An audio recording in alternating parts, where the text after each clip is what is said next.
نبی پاک صلی اللہ تعالی علیہ وسلم ارشاد فرماتے ہیں کہ رمضان کی پہلی رات کو جب چاند نظر آتا ہے، جب چاند نظر آئے رمضان کی پہلی رات کو انعام کیا ملتا ہے؟ اللہ پاک ملائکہ سے فرماتا ہے ملائکہ آج رمضان کی پہلی رات ہے، تم ایسا کرو کہ 70,000 میرے نبی کے امتی جن پر جہنم واجب ہے ان کے گناہوں کی بخشش فرما ڈالو۔ ابھی روزہ صبح ہے، ابھی صرف چاند نظر آیا، ابھی صرف چاند نظر آتا ہے، 70,000 گناہگاروں کی بخشش ہو جاتی ہے۔ اچھا آج پہلا جمعہ ہے، اللہ کے فضل و کرم سے پہلے جمعے کی کیا فضیلت ہے؟ جب پہلا جمعہ آتا ہے نا، یہ جو رات گزر گئی ہے، جو جمعرات اور جمعے کی درمیانی رات، جب پہلا جمعہ آتا ہے تو پھر کیا ہوتا ہے؟ اللہ پاک فرماتا ہے کہ ہر روز کتنے گناہگاروں کی بخشش ہوئی؟ عرض کرتے ہیں مالک مولا اتنے گناہگاروں کی بخشش ہو گئی۔ اللہ فرماتا ہے کہ پہلے جمعے کی مبارک کی خوشی کے اندر اتنے گناہگار اور جمع کر کے ان کے گناہوں کی بخشش فرما ڈالو۔ اچھا ایسے لوگ جن پر جہنم واجب لازمی دوزخ نہیں جانا ہے، شرط یہ انہوں نے شرک نہ کیا ہو۔ شرک ایسا گناہ ہے پہلے اس سے توبہ کر پھر تیری بخشش ہوگی۔ تو آپ کو یہ میں نے حدیث پاک اس لیے سنائی ہے، آپ سحری کے وقت اٹھتے ہیں روزانہ کہ نہیں اٹھتے؟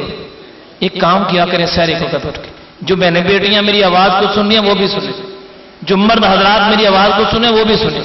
اب سحری میں تو سارے اٹھتے ہوں گے نا روزہ رکھنے کے لیے۔ اچھا کئی ایسے بد نصیب ہیں، اچھے بھلے تندرست، صحت بھی ٹھیک ہے، کوئی پریشانی بھی نہیں ہے، پھر بھی روزہ چھوڑ دیتے ہیں۔ صحت اور تندرستی بھی ہے لیکن پھر بھی روزہ چھوڑ دیتے ہیں۔ برکت رمضان تو ان کا بھی گزر ہی جانا ہے جو روزے چھوڑتے ہیں بابا جی، اور رمضان ان کا بھی گزر جانا ہے جو روزہ رکھتے ہیں، رمضان ان کا بھی گزر جانا ہے جو اللہ اللہ کر کے رات دن گزارتے ہیں، اور رمضان ان کا بھی گزر جانا ہے جو جھوٹ بول کر غلط بیانی کر کے اپنا سودا بیچتے ہیں، جو گناہ کر کے باوجود رمضان آنے کے گناہوں کی دلدل سے نکلتے نہیں۔ تو میں جو بات بتانے لگا تھا رمضان کی بابرکت گھڑیاں، حدیث پاک میں آتا ہے 70,000 گناہگاروں کی ہر رات کو بخشش ہوتی ہے۔ اب مجھے یہ تو بتائیں یہاں پتہ چلے کہ روزانہ 70,000 لوگوں کی قرآن اندازی کی جاتی ہے، روزانہ 70,000 لوگوں کی قرآن اندازی کی جاتی ہے کہ کسی نے عمرے پہ جانا ہے، آپ خود ہی فیصلہ کریں ہم بھاگ کے وہاں پر آئیں گے کہ نہیں آئیں گے؟ کیوں بھلا؟ شاید ہماری باری، کوشش کریں گے نا، محنت بھی کریں گے، بھاگ کے آئیں گے چاہے رات کا 2:30 بجے کا ٹائم ہو، آئیں گے کہ نہیں آئیں گے؟ کہ نہیں آئیں گے؟ آئیں گے، اس لیے آئیں گے کہ پتہ یار شاید ہماری باری آ جائے۔ میرے بھائی ہر روز 70,000 گناہگاروں کی بخشش ہوتی ہے، رات کو اٹھنا تو ہے ہی، کیوں نہ تھوڑی سی کوشش کر کے اپنے مالک کی بارگاہ میں 2 نفل 4 نفل 6 8 نفل تہجد کے پڑھ کے تو دعا کیجیے اللہ آج رات کو جن کو تو نے معاف کرنا نا میرا نام بھی اس میں شامل کر دینا۔ کوئی فرق تو نہیں پڑے گا، صرف اتنا کہہ دیا جائے کہ اللہ آج رات جس چیز کو تو نے معاف کرنا۔ اچھا ہر روز یہی کہا جائے، ہر روز یہی کہا جائے، ہر روز یہی کہا جائے۔ اور آپ سنیں ذرا، اللہ تو فرماتا ہے جو میرا بندہ میری طرف چل کے آتا ہے میں اس کی طرف بھاگ کے آتا ہوں، جو بندہ میری طرف 1 قدم چلتا ہے میں 7 قدم چلتا ہوں۔ کوئی بندہ مجھے 1 مرتبہ کہتا ہے اللہ فرماتا ہے میں 7 مرتبہ فرماتا ہوں لبیک عبدی لبیک عبدی لبیک عبدی۔ اے بندے بتا تجھے کیا کام ہے؟ خود ہی سوچیں 30 راتوں رمضان کی اگر ہر روز بندہ یہی کہے اللہ تو مجھے معاف کر دے، خود ہی فیصلہ کرے رب معاف کرے گا کہ نہیں کرے گا؟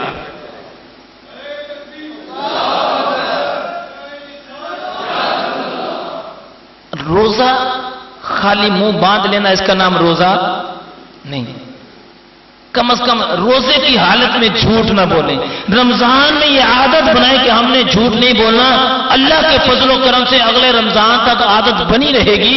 اگر یقین نہ آئے تو آزما کے دیکھ لو، جب ایک رمضان کو عادت بن گئی اگلے رمضان پھر یہی عادت بنا لیں گے، اگلے رمضان پھر یہ عادت بنا لیں گے۔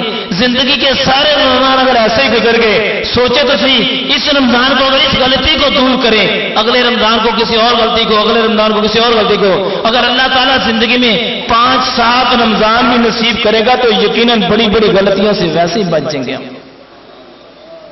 اچھا باتیں تو سیدھی سیدھی ہیں، عام سادہ سادہ، آپ بھی کہتے ہوں گے یار قرآن کی آیت سنا کے تو انہوں نے کس طرح بات ہی نہیں کی۔ میرے بھائی میں کہتا ہوں قرآن کی آیت سن کے خدا را ساری زندگی بچپن میں ماں باپ نے سکھایا کہ بیٹا جھوٹ نہیں بولنا،